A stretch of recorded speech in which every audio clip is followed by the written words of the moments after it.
What got me started there was just a desire to help more people do the same things. As I was seeing the same mistakes over and over, I looked at it and said, hey, I bet I can do what I do instead of just for one company and for one project. What if I can do it for multiple companies and multiple projects? The last thing that I want is for somebody to go and cash out their 401k to build the next great idea and it doesn't go well. I don't want that for anyone. Technology is a huge part of all of our businesses, especially now with AI, and there's like no code things going on these days. And everyone wants to automate, scale, streamline. And so we want to invest more into technology. But not everyone, or I should say most of us, are not very technically savvy and don't know where to start with any of this technological stuff. And that's why we hire someone like my guest today. Today, we have Brian Childress, Fractional CTO and Technical Advisor at Summit Labs. As a technical advisor with a strong background in software engineering, cloud computing, and cybersecurity, he is experienced in helping CTOs and CEOs make the right technical decisions for their organizations. Today, we're going to learn more about Brian's brand, client, and offer, and how he is using his personal brand to attract his ideal clients. So, Brian, welcome to the show. Dave, great to be here, man. Wonderful. Yeah. We were chatting a little bit before the episode as well, because, I have some technical background and, understand kind of the space that you're in terms of a lot of these founders. You got started, maybe you're a coach or consultant, or maybe you're an agency and you're doing a lot of these services, and then you want to start diving into the technical side of things, maybe build some products to innovate and such, become a SaaS company. But where do you even begin, right? So that's what I believe you come in. So kind of give us an idea of like who you are, what you do, and what are some of the challenges your clients face that you help. So I work almost exclusively with non-technical founders. So folks that have worked in an industry, they know it really well, but they just don't have the technical capabilities or knowledge or understanding to be able to put together software in a meaningful way. And so I work with them to understand what is it that they're building, and most often what have they built and what can we use to grow and to scale what it is that they're trying to offer. Typically, I come in and help with streamlining operations, growing the organization. So I like to say that I focus on scale, and scale often happens in three ways. It's our ability to add users, our ability to add new features to a platform, and our ability to add new developers to help us to grow the platform as well. Sure. And so these are businesses that I guess you said kind of start already investing into the technology, and then that's sometimes when you come in. When ideally should someone who wants to invest into technology into their business really be hiring you? Is it at that point, or should they really be hiring you before that?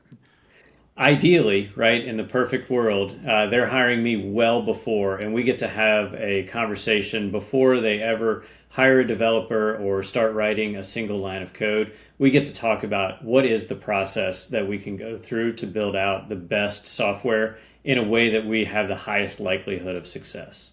Now, most often I'm brought in after that's happened, after a founder has found a development agency overseas, has found a developer on Upwork, and has had some, varied success. And they're frustrated and really hoping that they can turn the ship around. Often that's when I come in. Yeah. So I want to get into a bit of your backstory here in terms of I know a lot of times kind of the path is usually for people like you is kind of you kind of lived it and then saw the problem and said, all right, I know the solution here. So kind of give us the catalyst of like where were you, what's your background, and then how did you decide to get into being a fractional CTO? So my background is in software engineering and software architecture. So I've spent over 15 years in the trenches building and scaling systems, most often in highly regulated environments like in healthcare or in finance. And so I'm usually working with B2B founders and building out that software stack. So I understand how to not only build software, but also how to scale it properly. And for me, having that background, what I noticed was I'm always working with non-technical stakeholders and see the same common challenges and ideas and mistakes all coming up where we want to be able to build something. We want to be able to create something from nothing. And how do we go about doing that in a way that we, again, have the highest likelihood of succeeding? You mentioned some of those challenges that you saw repetitively. What are some of those challenges that typically come up? I mean, I know there's a lot of people listening that are probably like, I also want to get into a technical side of my business. So what can they avoid here? It's everything from which technologies do I choose? How do I hire somebody? How do I think about the process of building the software in a way that I can get it out in front of potential customers and validating the idea before I've spent my entire life savings or taken out a huge loan or raised capital in order to build something? It's a lot of those types of mistakes. It's usually around hiring and a lot of the technical decisions that you know you know most often what I see is that founders will be like, I have the best idea in the world, and as soon as it hits the market, it's going to grow huge. So we need to choose the technologies that are going to enable us to scale. Right, we're going to hit Netflix and Google level traffic day one. And so we build with that assumption. And unfortunately, the developers and the development agencies that these founders work with, they are all too happy to kind of take your money and do that work for you, even though it's not the right technical decision. Oh man, I can relate to that so well, especially early on in your journey. You always think, oh, I have this genius idea, and yeah, as soon as I press publish on the App Store, I'm going to get millions and millions of downloads, and so the infrastructure needs to be solid. And little do you know, about 20% of your budget can go towards building the thing, and 80% needs to go towards actually marketing the thing so people know about it. That's like our personal brands. We can be the best coach, consultant, fractional CTO in the world, but unless people know about us, it really doesn't matter. So, yeah, it's you shoot for the moon, but little do you know, you actually have to kind of market the ride to the moon for people to hop on. So, what you mentioned that you were involved in a lot of great experience with working with businesses from a technical side of things. And I think, did you mention that was more of like a corporate setup, or you were part of an organization that was doing that? Yeah. I've worked in a number of different organizations, Fortune 100 to small startups, kind of everywhere in between. And so, what kind of inspired you to really take that leap into being in your own fractional CTO? I mean, took that entrepreneurial leap into the deep end, if you will.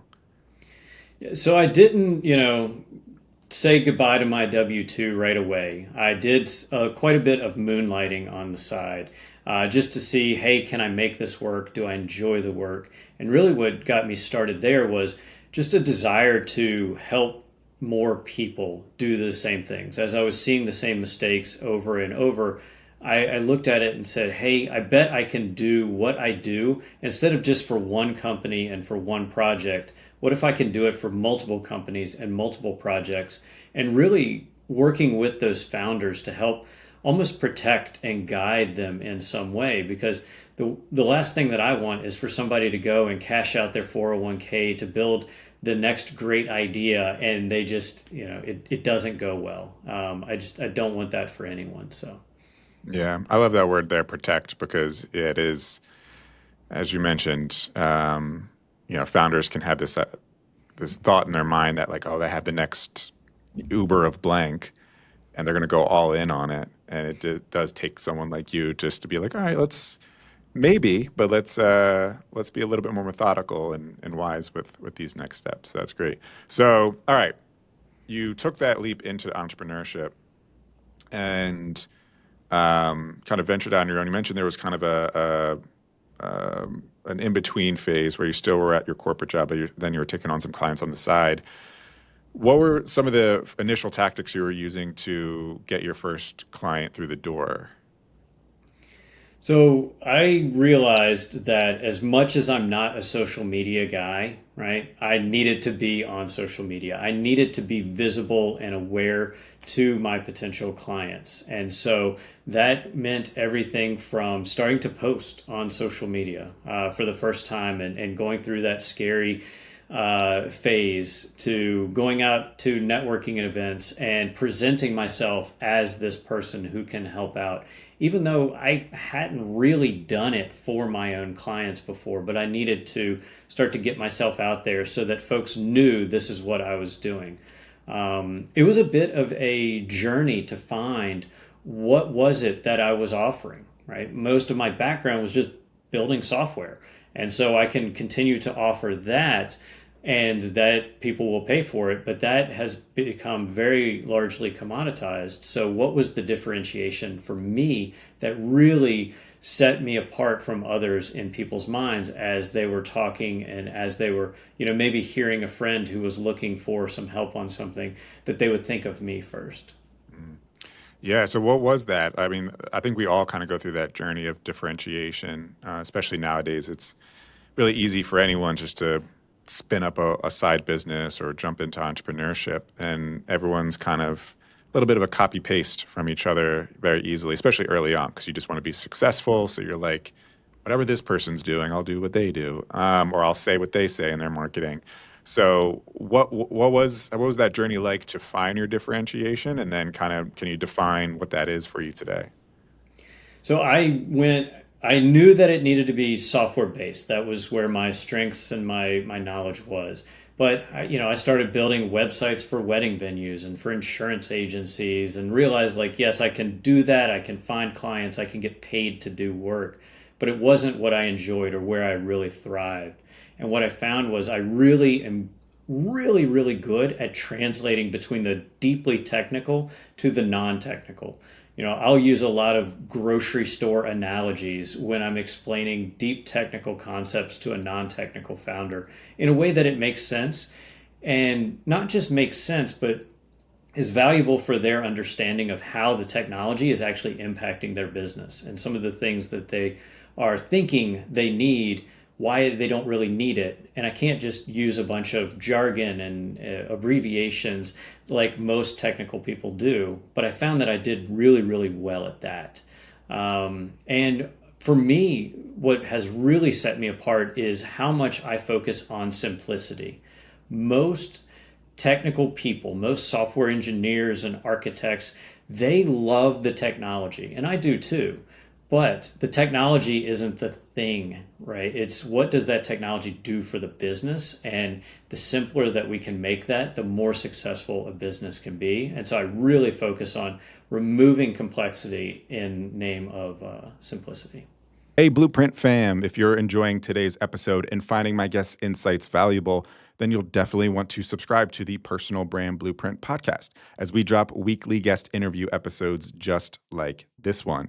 And on that note, you obviously also see firsthand how powerful being an effective guest, like the one you're watching on this episode right now, can be at attracting qualified, interested leads directly into your sales funnel.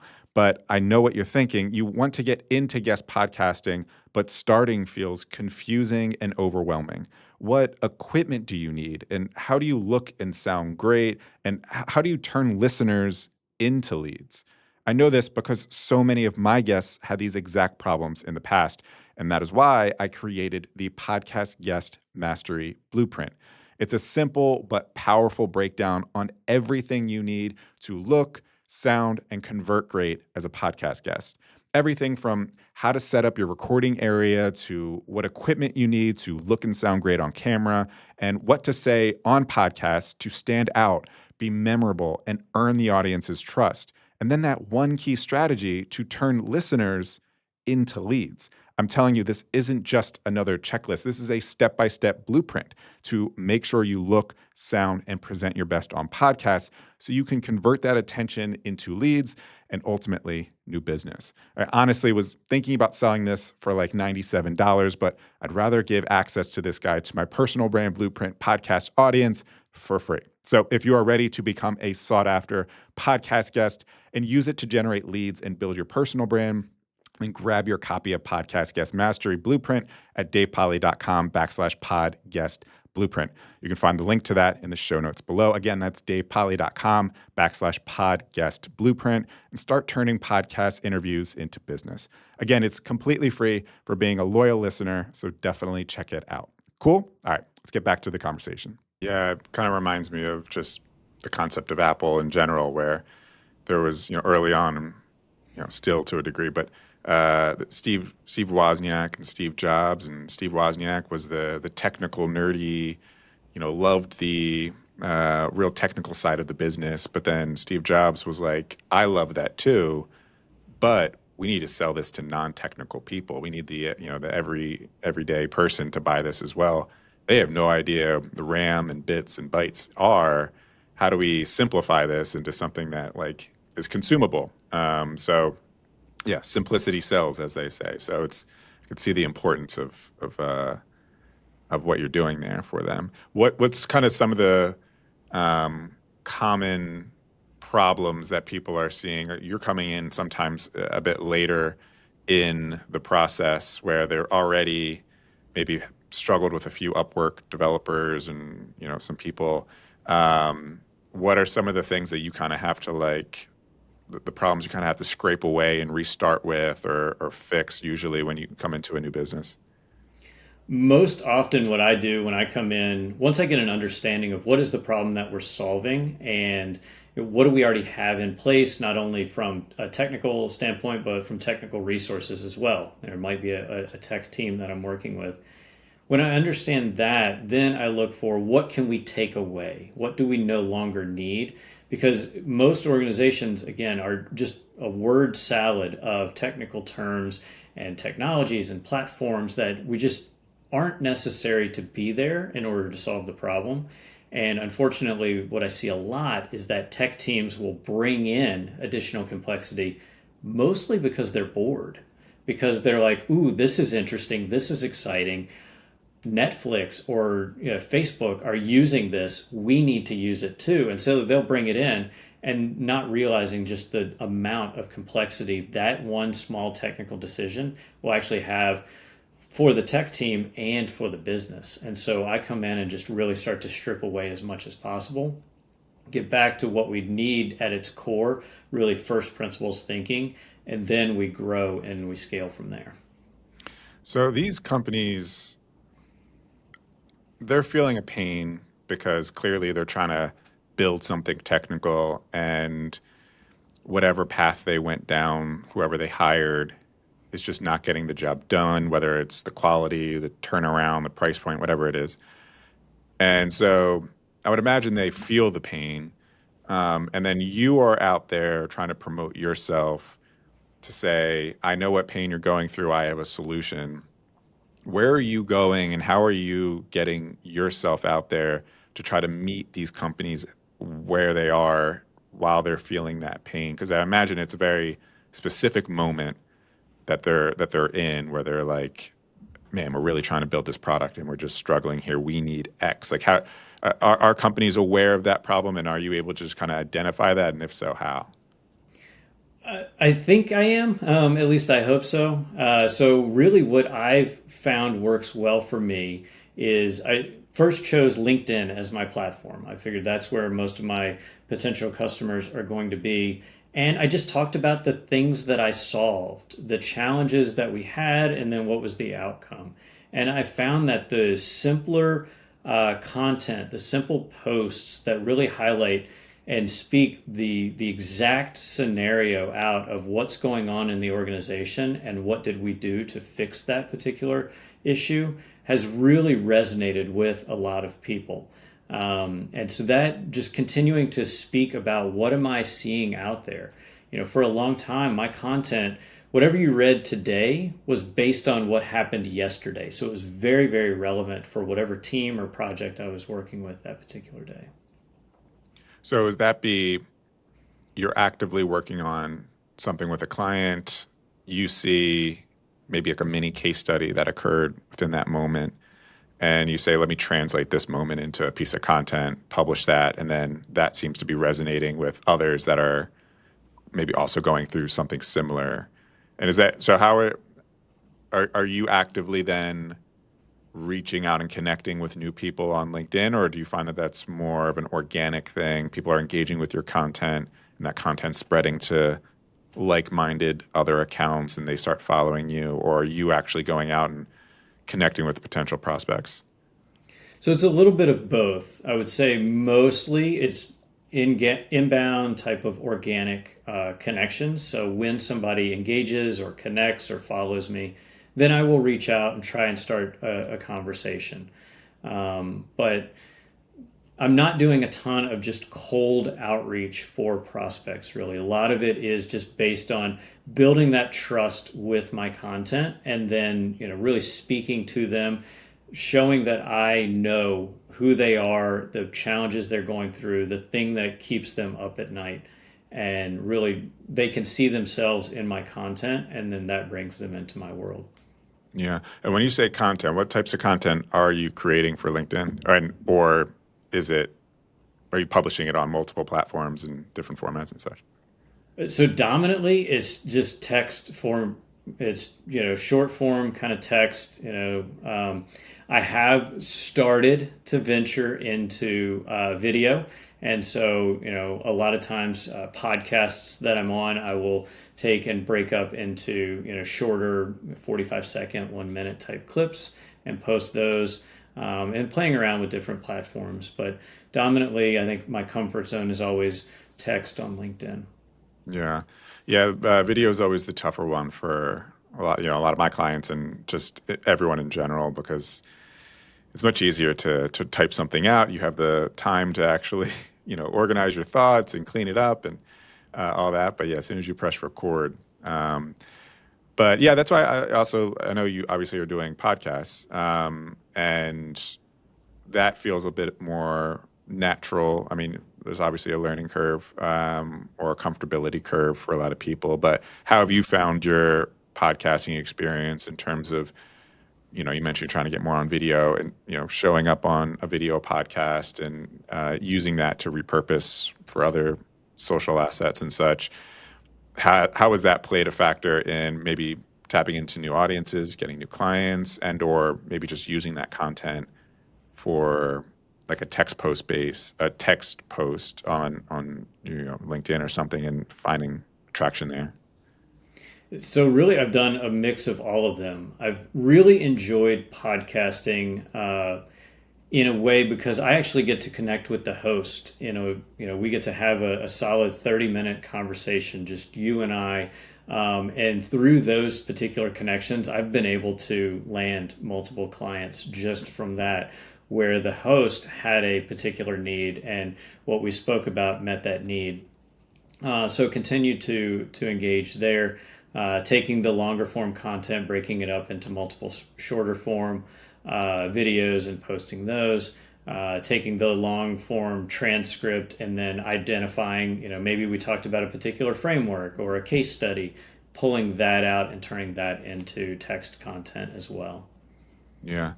And I know a lot of people struggle with the idea of staying consistent with that. And it sounds like you're maybe a little bit more, I'm not going to say reactionary, but if it's something happened yesterday, you'll spin that into a post the next day. So it's a bit more kind of real time. How do you think about your content strategy in terms of like a calendar, in terms of what you talk about? Are things kind of defined that way, or are you just kind of like, if something comes to me and I'm inspired, I'm going to throw it onto LinkedIn?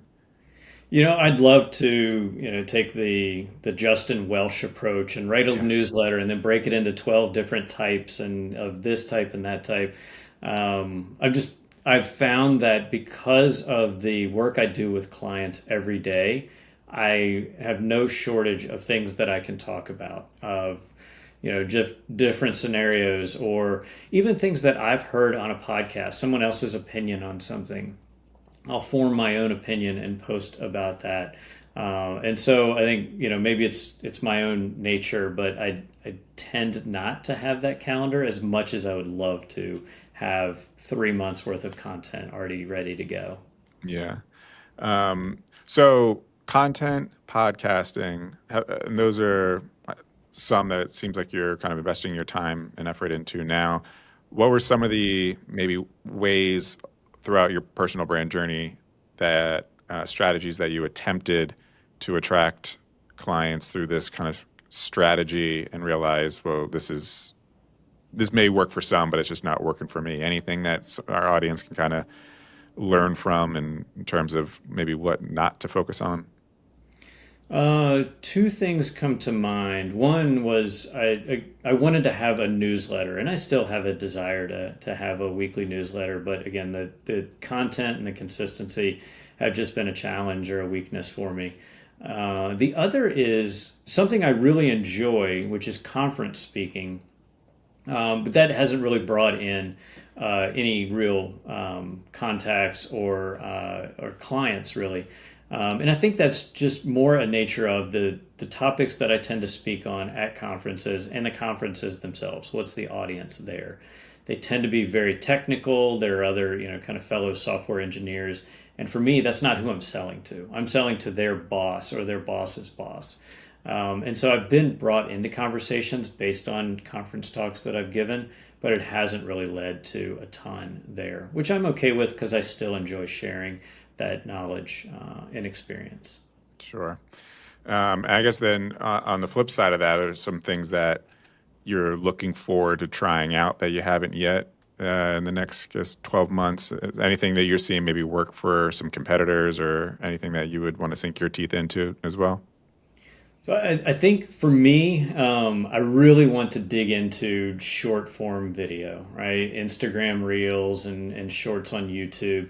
And what I've been doing dominantly there is just, as I go on a walk around the neighborhood, just pulling out the phone, recording it in, real time as I'm thinking about it, and almost no editing. And just trying to build the trust and authenticity with my audience that way because with all the tools that are coming out and the fact that I can create my own avatar that looks and sounds and acts just like me, and can create tons of AI content. I think where I'm leaning in is just building very authentic content that is, me walking down the sidewalk, huffing and sweating and all of that, just building that connection with my potential audience. Sure. Yeah. And I guess I know video is a great way to have that. You talk about building relationships and authenticity and connection. Um, in that arena, I know you're a technical person. Is there elements to the content creation process that you find are kind of like a more difficult when it comes to the technical side of things? 'Cause I think there's like code from a technical side, but maybe even when it comes to like equipment and camera setups or lighting or anything like that that you might be thinking about from that side of things. Is there hurdles in that case that have been kind of preventing you from doing that before? Um, yes, but I'd like to use them as an excuse. I like to spend an hour or two on Amazon and searching the best DSLR camera for video. It just at the end of the day, I know I need to capture the content, the message, and if it's on a shaky iPhone camera, that's what it's going to be. And so I'm very much a technical guy. I love buying new technologies and playing around with it, but I really tried to force myself to not allow that to be the limitation. Yeah, yeah, that's the especially whenever you get into content creation for the first time, it needs to be overly polished, and I think it doesn't need to be, but we believe it needs to be, and that's kind of the we need to put the very pretty icing on the cake because we're afraid that the cake's not going to taste very good. So if we can make everything look really, really fancy, it might hide from the quality of it. But what was kind of when you were starting to create content? I know you kind of more of like a in the moment type of person. Did you face any like how do I structure this idea correctly, or how do I format this into a story or organize this well? Do you think about any of that kind of stuff, or are you just more so like train of thought? Let me get this out.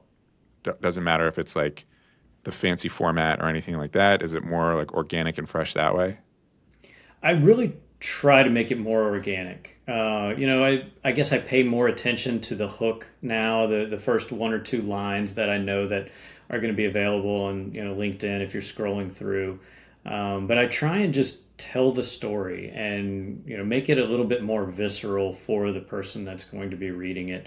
Um, I think we can really start to tell now which posts and content are created by AI because of the formatting, because of the repetitiveness. And I'm really trying to make it just my authentic voice, the way I talk, so that, when somebody meets me in person or on a phone call, the person they've read from for 6 months online is the same person they're getting now.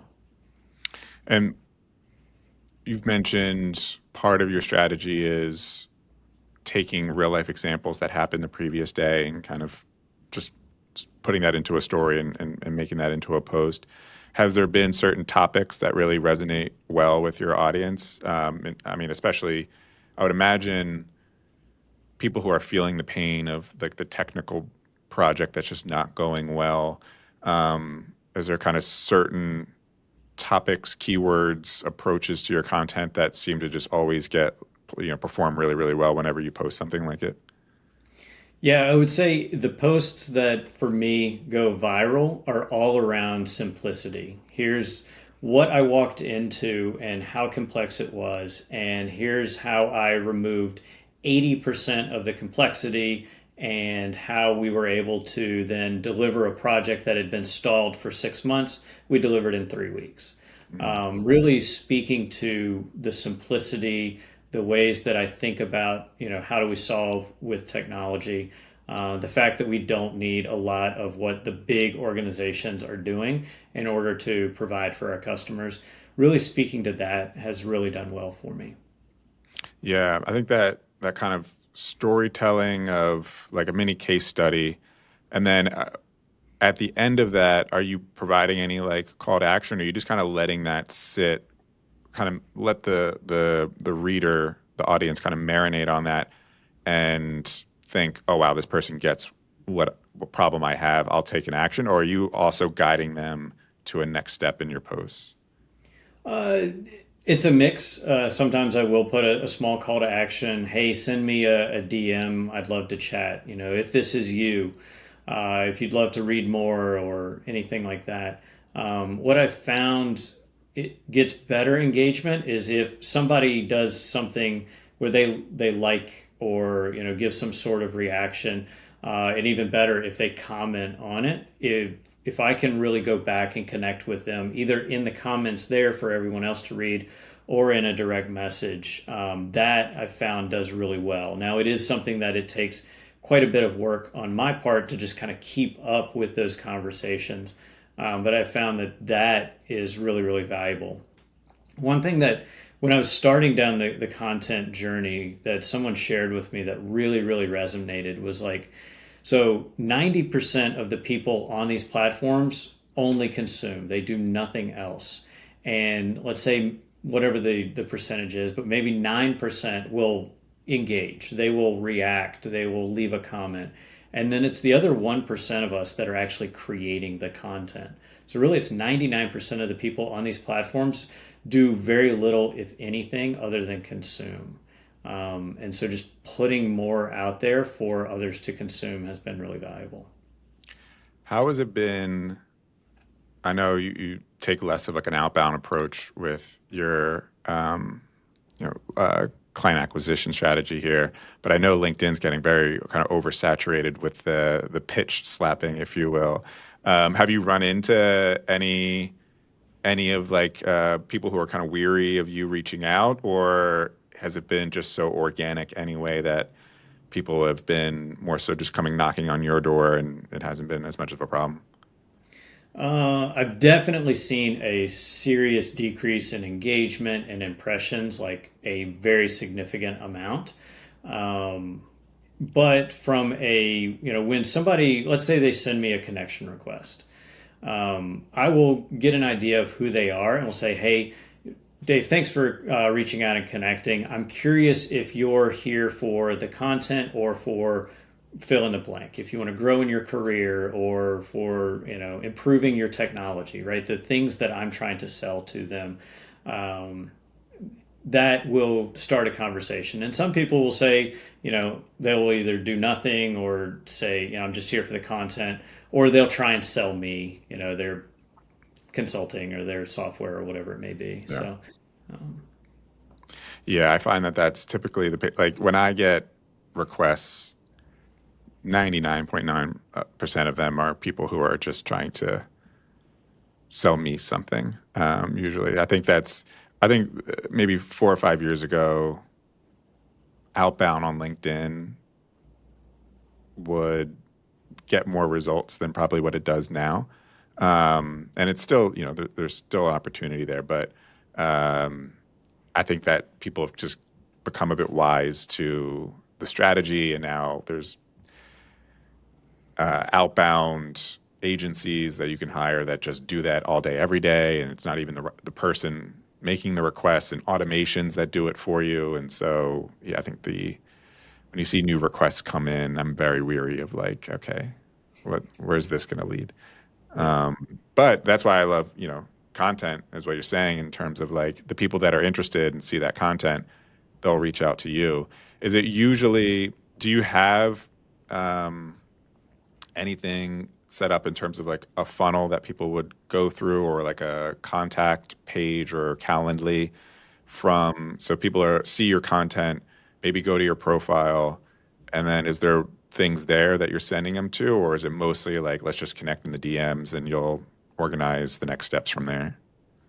Largely, it's connecting in the DMs. That is something I'm focusing on in this second quarter of the year. Is really starting to drive them to a newsletter or to the ability to connect more deeply there. Just have a bit deeper content. Again, that means I need to create that content. Um, but I've found that the volume that I'm dealing with, connecting in the DMs and scheduling a call if it makes sense, it works for me. Yeah. What if we want to speak to like your ideal client right now, what are some of the like main selling points about what you provide that would be the differentiator, kind of going back to your differentiator that you kind of want to make kind of shake them and say like stop doing it this way. This is why you need someone like me. What is kind of that pitch that you are giving them, whether it be in the DMs or, on a sales call? Really focusing on what is the business that they're in, what are they selling to their customers, what is it that they're trying to do with the software. I think many of us tend to get really fascinated with the software and not what the problem is that it's solving. And so really working with the founder to understand that and how can we simplify it, right? They're already over budget. They're already over the time that they expected it to take to build this thing out. They don't have any revenue coming in or very little revenue. They've got bugs in the system. It's not scaling. They have no idea where their developer is half the time. Oftentimes, those are the challenges that I'm helping to mitigate and to correct. Whether it's bringing in different technologies or different people, different resources in order to solve that. That's really who I help best. What's usually kind of the one selling point for them? Is it cost savings, time? Like what's the one thing where you're like, this is what I'm going to help you achieve, and they go, sold. Where do I pay the invoice? I would say it's clarity. Right now, they are confused. They're confused on what's going on. What do I have? Where does it exist? What is my developer telling me? They're just using technical jargon. I come in and I understand the business, the technology, and how they fit together, and then I can explain that to anyone, whether they're technical or not. Love it. So Brian, and we talked about kind of 12-month plan for your content. What's kind of the 12-month plan? Where do you see the business going over the next year? How you looking to kind of expand or introduce new offerings and anything? Really, the next big offering for me is bringing together a mastermind for non-technical founders. I'm finding that there's a serious desire for folks to be able to talk in a safe space with others that are facing similar challenges that they may be. I'm finding that non technical leaders and founders want to get a second opinion from somebody with deep technical experience that isn't in their particular organization and is invested in them succeeding, not in selling more billable hours. And so that's really where I'm leaning in and starting to sign folks up for a mastermind to bring everyone together in a place where we can all collaborate. Love that. Is that something that is coming up, or are we putting any dates on this yet, or still too early? Signing folks up. So I'm limiting the first group to 5, bringing them together. So as soon as I have all 5 signed up, we're going to get started. Love that. In the meantime, how can everyone get in touch with you, learn more about you and your business and your services? Yeah, LinkedIn is the best place for me. It's where I'm most active. So I'd encourage anyone to connect there and send me a message. Awesome. Any last words for our audience today? Technology is simple, right? Complexity fails, simplicity scales. Love that. Love it. If it rhymes, it stays in the mind. So I love it. All right, Brian, I appreciate your time today, and we'll see you all in the next episode of Personal Brand Blueprint.